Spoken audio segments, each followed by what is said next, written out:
Do you think Patrick Bateman is just a fictional character? A disturbing yet safely contained creation from Bret Easton Ellis's novel American Psycho and the film that followed?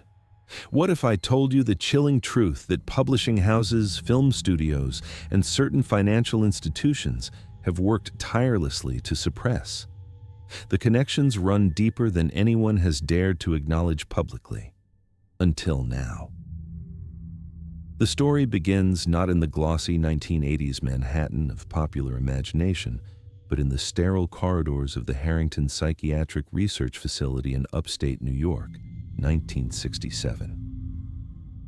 Patient records sealed until 2018 reveal a subject known only as Patient B, a 19-year-old male admitted for what doctors euphemistically termed homicidal ideation with narcissistic presentation.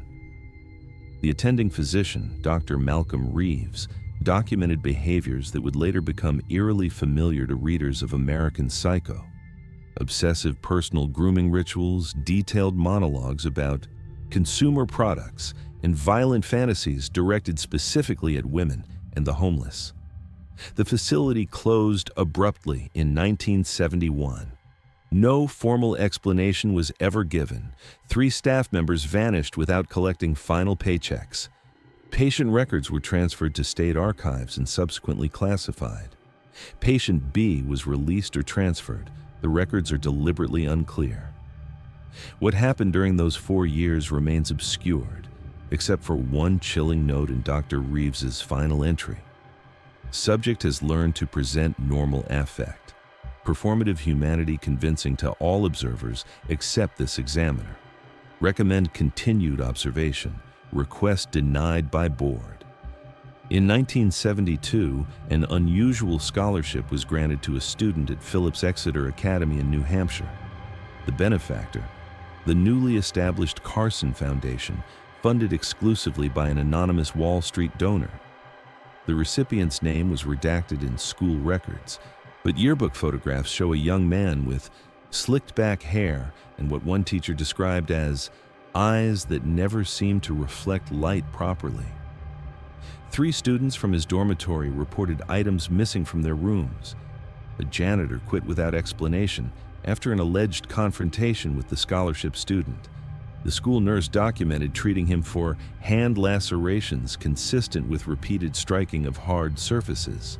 By 1975, the trail leads to Harvard University, where campus police reports document 4 separate incidents involving mutilated animals found near Winthrop House. No suspects were ever identified. In each case, the animals had been meticulously dissected with what forensics determined was surgical precision. A student newspaper article from the period mentioned rumors of a business major who kept an elaborate journal describing the incidents in detail, but no such journal was ever found. University administrators refused to comment when approached about these incidents in 2019. The graduating class of 1979 included multiple future Wall Street executives. Among the commencement photos is a figure standing slightly apart from his peers. His name is absent from captions. 3 female graduates from the same year filed restraining orders against an unnamed male student who left detailed violent messages on their answering machines. All 3 women eventually withdrew their complaints after receiving significant financial compensation from an anonymous source. The university's records of these complaints vanished during a routine archive purge in 1986. The first direct connection emerges in 1980. Pierce & Pierce, a prestigious investment banking firm, hired several Harvard graduates that year. Employment records obtained through a Freedom of Information Act request show a vice president position filled by someone whose name has been methodically blacked out. Human resources files note his exceptional attention to detail and unusual capacity to work without emotional interference. A secretary who worked briefly for this individual requested transfer after 1 week, citing only uncomfortable workplace dynamics in her formal request. In the summer of 1981, the first of several disappearances occurred near the financial district. Charlene Wilkins, a sex worker known to frequent areas near Wall Street after midnight, was last seen entering a black car described by witnesses as expensive and immaculate. Police reports indicate minimal investigation. A detective's handwritten note discovered during case review in 2000 simply stated, "Check with boys at P&P, probably entertaining clients again." Between 1982 and 1986, 7 more individuals vanished from the same area. All cases remain unsolved. In 5 instances, witnesses described a well-dressed man in his late 20s carrying what appeared to be business cards, approaching the victims shortly before their disappearances. None of the witnesses could recall his face with any clarity. A psychological phenomenon one investigator termed identity slippage in his unofficial notes. The East River incident of February 1983 briefly reopened these cold cases. A partial human torso washed ashore near the Brooklyn Bridge. Medical examiners determined the precision of dismemberment indicated medical training or extensive practice. The case file was marked resolved after 3 days with no explanation. 2 detectives assigned to the investigation requested transfers immediately afterward. One resigned from the force entirely within a month, moving to rural Montana where he refused all contact with former colleagues. A curious pattern emerged in reservation books from the exclusive restaurant Dorsia during this period. Every Thursday, a table for 2 was reserved under different names, yet security footage showed the same individual arriving alone each time. Restaurant staff described him as intensely forgettable, despite his designer suits and meticulous appearance. The maitre d' from this period, Michelle Laurent, disappeared in 1987 after mentioning to colleagues that a regular patron had shown him something disturbing in the restaurant bathroom. His case remains unsolved. In 1988, a Yale University literature professor named Preston Walsh began researching a book on wealth psychosis among young Wall Street professionals. His interview subjects included dozens of investment bankers. His research notes, discovered after his suicide in 1991, contained repeated references to Subject Zero, an unnamed financial executive whose colleagues all provided contradictory physical descriptions despite working with him daily. Walsh's final journal entry read only, "He knows about the manuscript. He called from my own apartment while I was still inside it. How did he get my number? The phone never rang." The first manuscript of American Psycho appeared on editor Gerald Howard's desk in late 1989. Bret Easton Ellis claimed to have written the novel based on his observations of 1980s excess, but publisher Simon & Schuster abruptly canceled the book's publication despite having paid a substantial advance. The official explanation cited the novel's graphic content. Internal memos leaked in 2005 tell a different story, referring to legal concerns regarding source material and potential identification issues with unnamed parties. Random House eventually published the novel, but not before making numerous unexplained editorial changes. Original manuscript pages, viewed by literary scholars in 2010, contained 37 specific references absent from the published version.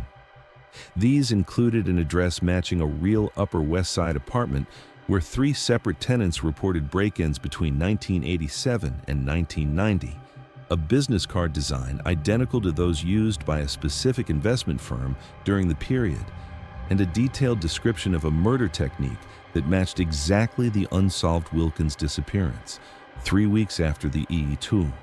Book's publication, a cleaning service discovered an abandoned apartment in the American Gardens building on West 81st Street. The unit had been paid for in cash through a shell corporation. Inside, walls were covered with plastic sheeting. Industrial-grade cleaning supplies filled the cabinets.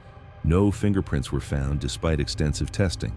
In the refrigerator, nothing but bottled water and Clinique skincare products. Building security logs showed no record of anyone entering or leaving the apartment for the previous 6 months, though neighbors reported occasionally hearing Phil Collins music at disturbing volumes. The film adaptation of American Psycho, encountered similar mysterious interference. 3 different directors withdrew from the project, citing creative differences. Mary Harron eventually completed the film, but not before a complete shutdown of production occurred for 17 days in November 1999.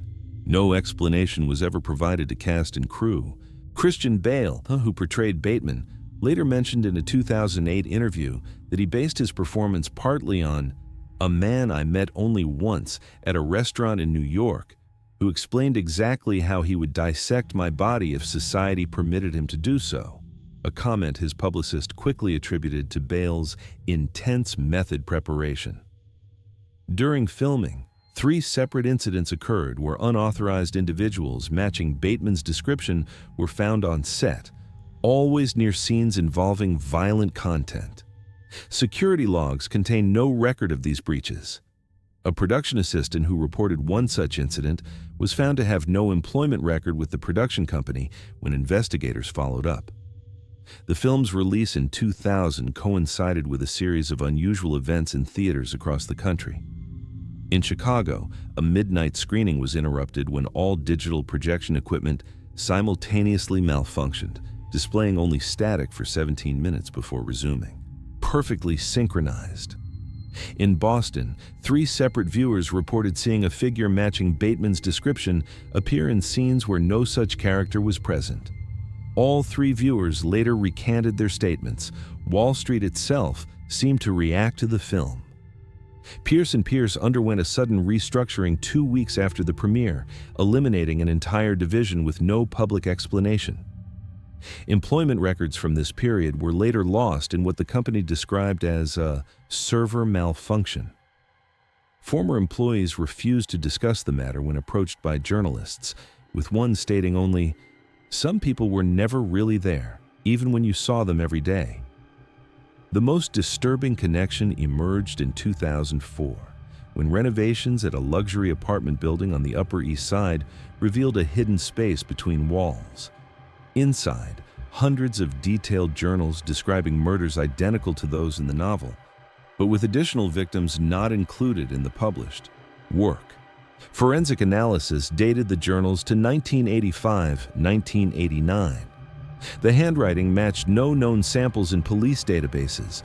The journals disappeared from evidence 3 days later. The officer responsible for their safekeeping resigned without explanation and left New York the same night. In 2007, Bret Easton Ellis was hospitalized briefly for what his representatives called exhaustion. Hospital records indicate he was treated for multiple lacerations to his hands and arms, described by attending physicians as defensive wounds. When questioned, Ellis insisted he had met himself at a book signing event where no such person was registered or recorded on security cameras. He later refused to discuss the incident, though he subsequently moved to a building with 24-hour security and installed additional locks on all doors and windows. A disturbing pattern emerged among readers of the novel and viewers of the film. Between 2000 and 2015, 27 individuals who publicly analyzed or critiqued American Psycho in academic journals reported receiving business cards in the mail. Each card featured raised lettering, pale nimbus coloring, and a watermark. None contained identifying information beyond a phone number that, when called, played only the sound of breathing, followed by detailed directions to the caller's current location. None of these incidents were investigated to completion. The digital age brought new dimensions to the phenomenon. Online forums discussing the film or novel frequently reported unusual activity. Threads disappearing, users receiving private messages containing personal information no stranger could know. And in one documented case from 2012, a user's webcam activating independently during a discussion about Bateman's reality within the narrative. The recording, preserved before the user's account was deleted, shows only an empty chair in what appears to be a high-rise apartment with "Hip to be Square" playing faintly in the background. Financial records examined by investigative journalists in 2015 revealed a curious pattern. Since 1980, an investment fund registered to a P. Bateman has performed with statistically impossible success, never experiencing a losing quarter despite market fluctuations. The fund operates exclusively through shell companies based in the Cayman Islands. Its beneficiaries include 3 publishing executives involved with American Psycho, 2 film producers associated with the movie adaptation, and the retirement accounts of 17 police officers formerly assigned to Manhattan's financial district. In 2018, a partial archive of the Harrington facility records became available through declassification. Researchers discovered that patient B had been part of an experimental treatment program codenamed Mirror, designed to rehabilitate violent offenders through identity reconstruction. Notes indicate the process involved imprinting social camouflage and installing performative humanity protocols. The program's director, whose name remains redacted, noted in a final evaluation that subject has transcended treatment parameters. He no longer imitates normal behavior. He has learned to weaponize perceived normalcy.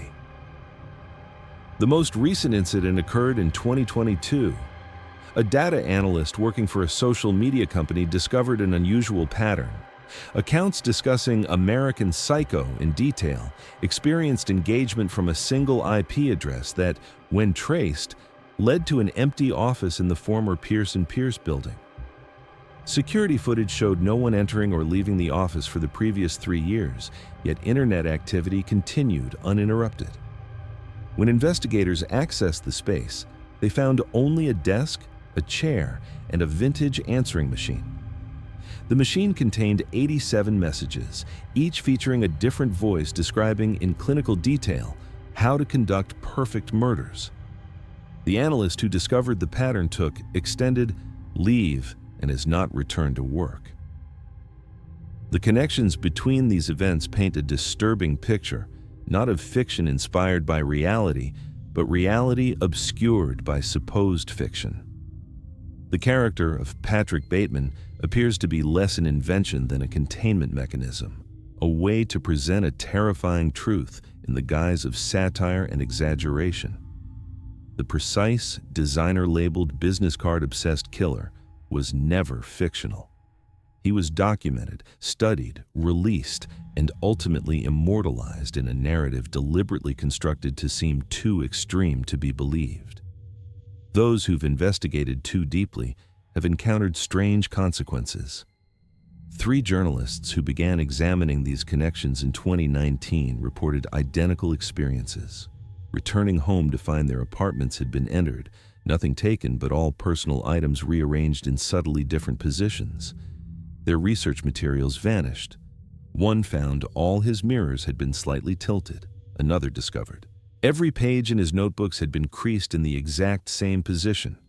The third simply stopped responding to colleagues and was found 2 weeks later in his apartment, physically unharmed, but repeating only one phrase: "There are no more barriers to cross." Financial institutions maintain their silence. Requests for employment records from investment firms active during the 1980s are routinely denied. Security footage from buildings in the financial district during this period has been systematically destroyed or classified. The NYPD Cold Case Unit refuses to acknowledge any pattern connecting disappearances near Wall Street between 1980 and 1991.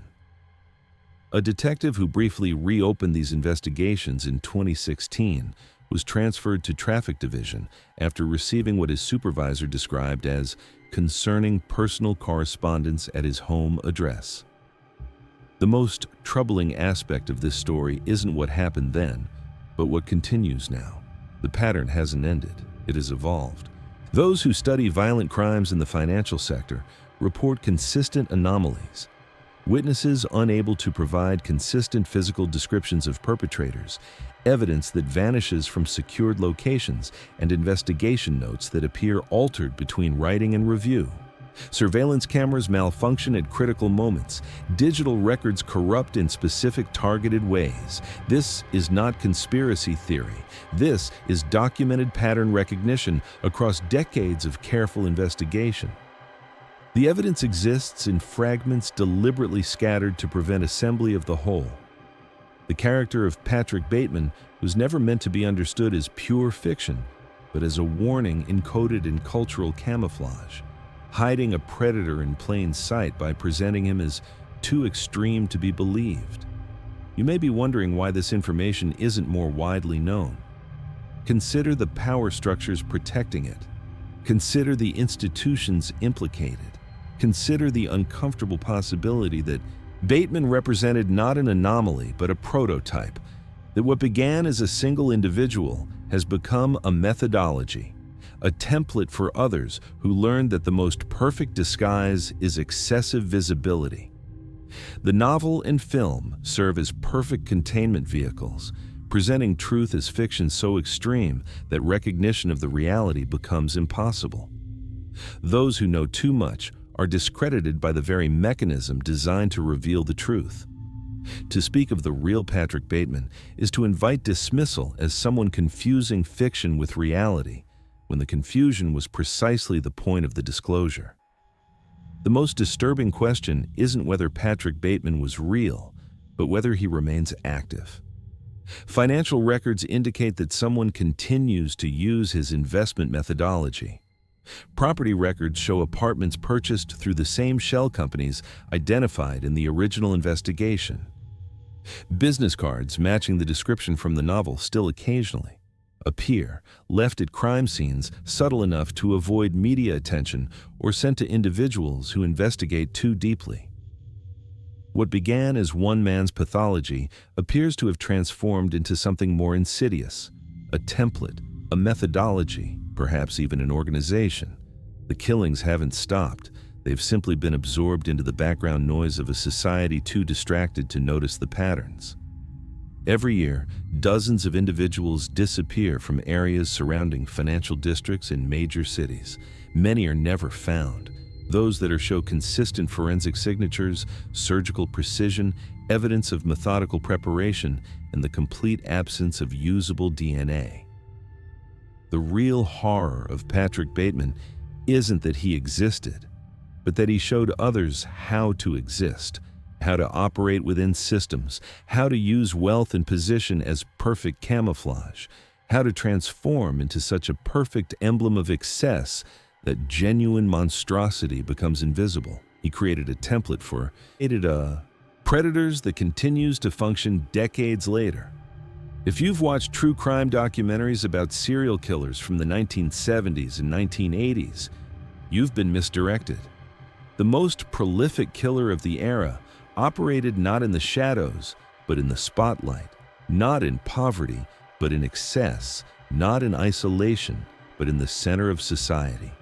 And the mechanism that contained him, transforming him into fiction, now protects those who follow his methodology. Some readers may recognize these patterns from their own experiences. Perhaps you've encountered someone whose humanity seemed performed rather than genuine. Perhaps you've noticed inconsistencies in how colleagues describe the same person. Perhaps you felt watched while discussing this very topic. These are not coincidences. The most terrifying aspect of this story is that by reading it, you've now registered on the same monitoring systems that have tracked others who assembled these fragments. Your digital footprint has been flagged. Algorithms are already analyzing your reaction to this information, determining whether you represent a threat to the continued concealment. Look around you. Check your doors and windows. Notice if anything seems slightly out of place. Listen for music that shouldn't be playing. And understand that somewhere, someone who learned from the original template may already be holding your business card, running their fingers over the lettering, and considering a visit. The true story behind Patrick Bateman isn't that he was real. The true horror is that he never stopped being real. He wasn't contained by fiction, he was amplified by it. And now, having read this, you're part of the story too. You've crossed the barrier between observer and participant. I've shared what I've learned at great personal risk. I don't know how much longer these words will remain accessible. Information has a way of disappearing when it comes too close to this particular truth. If you've read this far, Remember what you've learned. Notice the patterns. Stay aware of your surroundings. And if you receive a business card with raised lettering, pale nimbus coloring, and a watermark, don't call the number. They already know where you are.